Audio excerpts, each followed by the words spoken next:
会见来华进行国事访问的赞比亚总统西奇莱马。李强表示，中赞有着深厚的友好传统和广泛共同利益，树立了发展中国家团结协作的典范。习近平主席同总统先生举行会谈，共同为双边关系发展擘画新蓝图。中方愿与赞方一道，落实两国元首重要共识，做大做强基础设施建设等传统领域合作，积极打造工农业现代化、绿色发展、数字经济等合作新增长点，走出一条发展中国家互惠互助、共同振兴的现代化道路，捍卫两国和发展中国家共同利益。西奇莱马表示，赞中关系坚如磐石。在中国共产党领导下，中国走出一条成功的发展道路。赞方恪守一个中国原则，反对中国债务陷阱论，愿同中方深化各领域合作，促进共同发展。吴正龙参加会见。Calling China a sincere friend and good partner, Zambian President Edgar Lungu has been warmly welcomed since his arrival on Chinese soil. The Zambian president says Africa stands for an open economic policy and is promoting regional integration, and he hopes China will join that process. President Xi Jinping has called for the two countries to deepen cooperation in areas including infrastructure construction, electricity, mining, agriculture, and manufacturing. 伦古总统是中国人民的老朋友。 President Lungu is an old friend of China. I greatly appreciate the president's efforts and strong emphasis on the development of bilateral ties. Last year, we celebrated the 50th anniversary of Zambia's independence and the 50th anniversary of the establishment of diplomatic relations between China and Zambia. The two countries will continue to support each other on issues involving core interests and major concerns. Xi Jinping said China will encourage and help more companies to invest in Zambia and hopes that Zambia will provide more favorable conditions for them.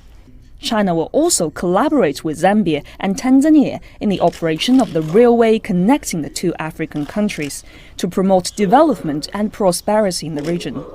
Lungu thanked China for its sincere and valuable assistance for Zambia's independence and social and economic development.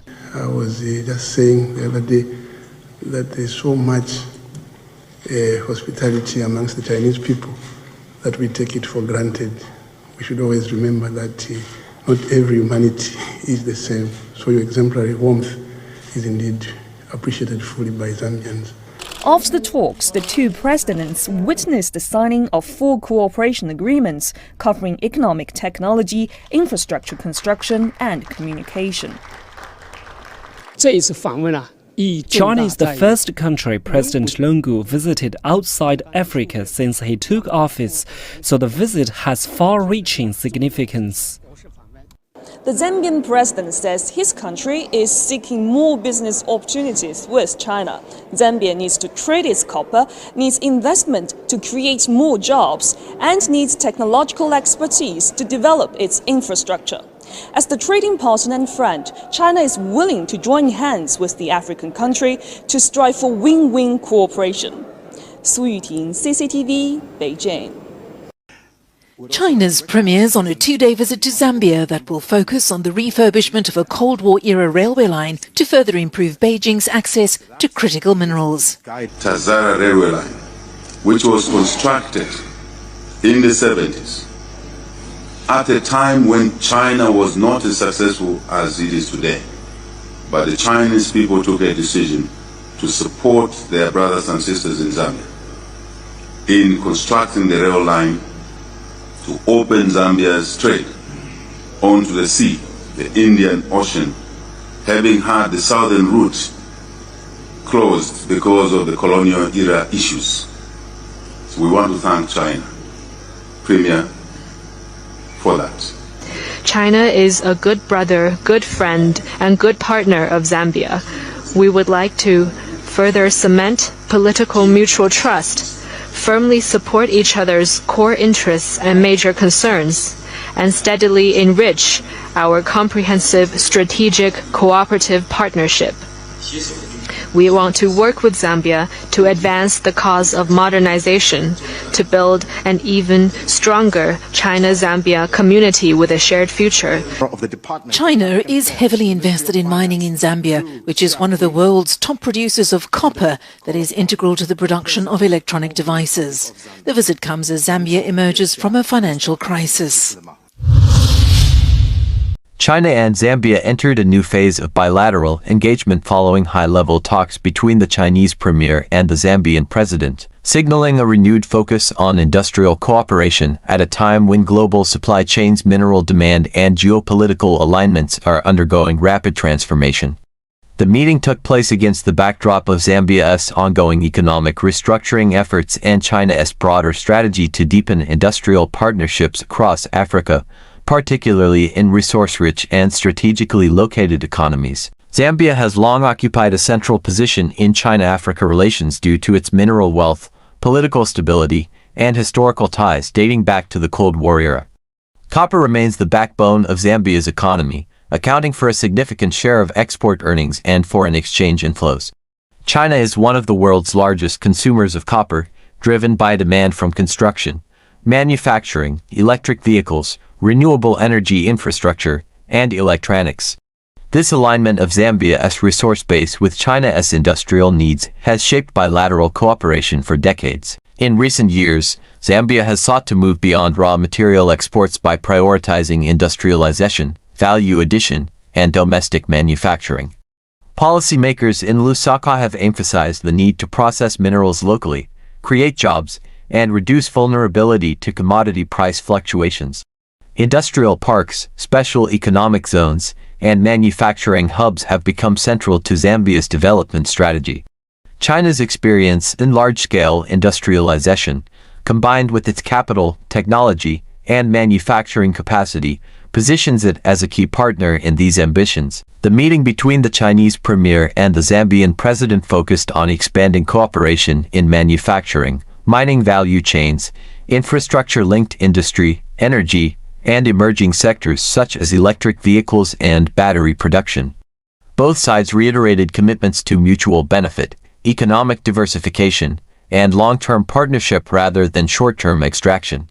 Chinese officials highlighted ongoing support for African industrialization, while Zambian leaders stressed sovereignty, job creation, and sustainable development outcomes. China is already a major investor in Zambia's mining sector, with Chinese firms operating or holding stakes in several large copper mines and smelters. Beyond mining, Chinese companies have been involved in construction, energy projects, manufacturing, and agriculture. Industrial cooperation discussions increasingly emphasize downstream processing, such as copper refining, cable manufacturing, and component production, rather than exporting unprocessed ore. The timing of the talks is significant. Global competition for critical minerals has intensified as countries race to secure supplies for green energy transitions and advanced manufacturing. Copper, cobalt, lithium, and other minerals found in Zambia are essential for electric grids, electric vehicles, and renewable technologies. China's early and sustained engagement in Africa's mineral sector has given it a strong position in these supply chains, while Western countries have accelerated efforts to diversify sources and reduce dependence on China. Zambia's leadership has navigated this environment by signaling openness to multiple partners while maintaining strong ties with China. Officials have emphasized that cooperation with China does not exclude engagement with the United States, the European Union, or other partners. However, China's ability to combine financing, construction, manufacturing, and market access into integrated industrial packages remains a distinguishing feature of its engagement model. Debt sustainability has been a recurring issue in Zambia-China relations, particularly following Zambia's default on sovereign debt in 2020. Since then, Zambia has worked with international creditors, including China, to restructure its debt and restore fiscal stability. Chinese officials have repeatedly stated support for Zambia's debt restructuring process, framing it as part of a broader commitment to long-term economic stability rather than short-term gain. The industrial cooperation talks were therefore closely watched for signals about how future projects would be financed and structured. Industrial cooperation also carries political and social implications.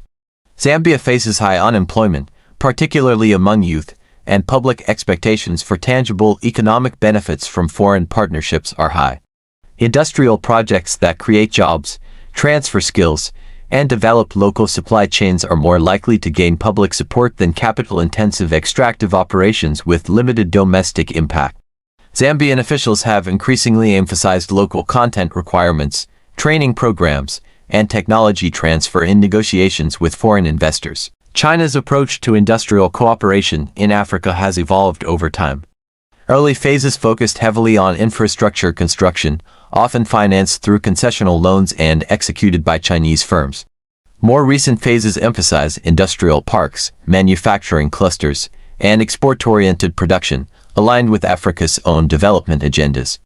In Zambia, Chinese-supported industrial zones have been promoted as platforms for manufacturing, agro-processing, and light industry, though their success has varied depending on governance, infrastructure quality, and market access. The talks also took place amid broader shifts in global trade. Protectionist policies, supply chain disruptions, and geopolitical tensions have encouraged China to diversify production locations and strengthen ties with global South partners. Africa, with its growing population, expanding markets, and resource base, plays a central role in this strategy. Zambia's location in southern Africa and access to regional markets through trade blocs adds to its attractiveness as an industrial partner. From Zambia's perspective, industrial cooperation with China is part of a broader effort to reposition the country as a manufacturing and logistics hub rather than solely a mining economy. Investments in power generation, transport corridors, and digital infrastructure are seen as prerequisites for industrial growth. China's involvement in energy projects, including hydropower and renewable energy, has been framed as complementary to industrial expansion. Critics of China's role in Africa often raise concerns about labor practices, environmental standards, and economic dependency. Zambian authorities have responded by strengthening regulatory frameworks and insisting that foreign investors comply with national laws. Chinese companies operating in Zambia are subject to these regulations, and recent years have seen increased scrutiny of mining safety, environmental management, and labor relations. Supporters of China-Zambia cooperation argue that industrial partnerships provide alternatives to traditional aid-driven development models. Rather than focusing solely on grants or humanitarian assistance, industrial cooperation emphasizes production, trade, and economic transformation. This approach aligns with Zambia's stated goal of achieving middle-income status through structural change rather than perpetual aid dependence. The meeting between the two leaders also sent signals to other global actors.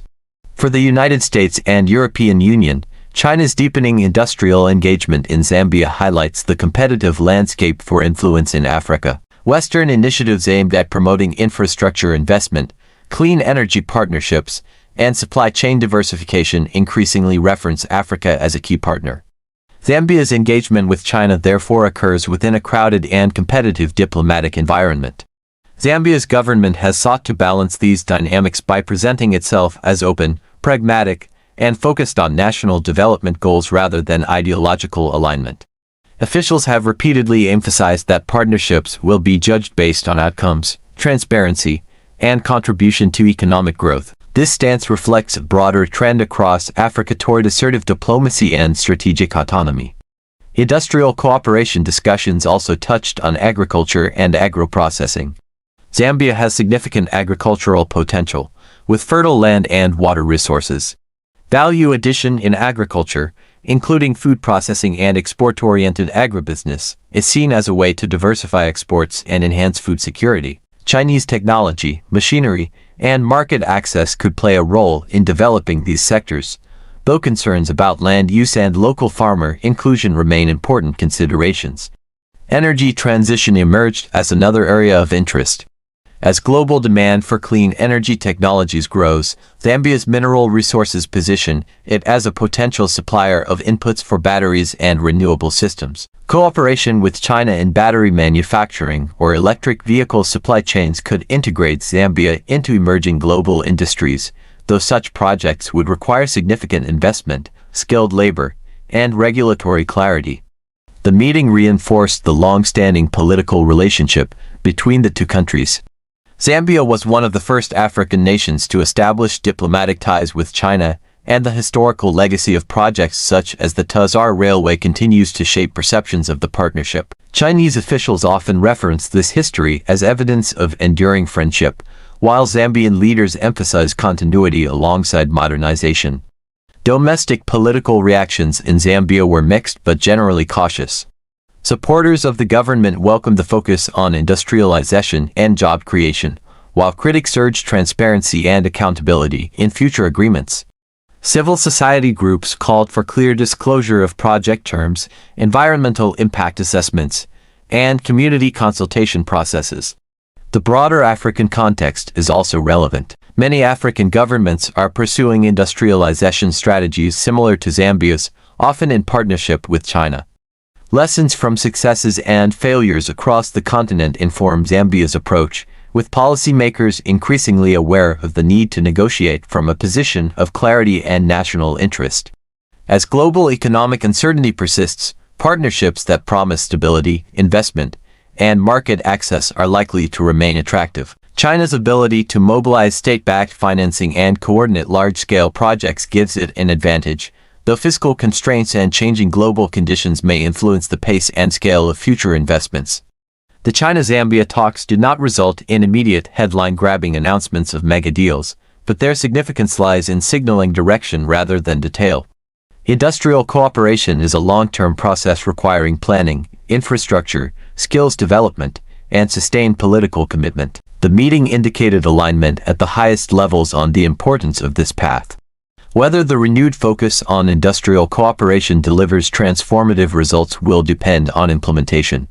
Challenges such as power supply reliability, logistics costs, regulatory consistency, and workforce skills will shape outcomes. Both sides acknowledge these realities, emphasizing gradual progress rather than instant transformation.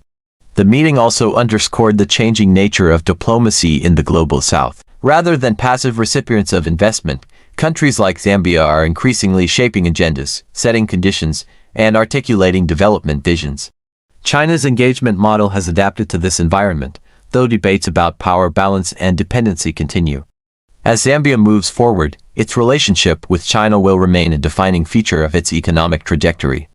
Industrial cooperation offers opportunities for diversification and growth, but also requires careful governance to ensure benefits are broadly shared. The talks between the Chinese premier and the Zambian president highlighted both the promise and complexity of this partnership at a moment of global transition. You've been watching Echoes of Africa, where every story carries the sound of tomorrow. If this moved you, subscribe now, like, and share so Africa's voice never fades into silence.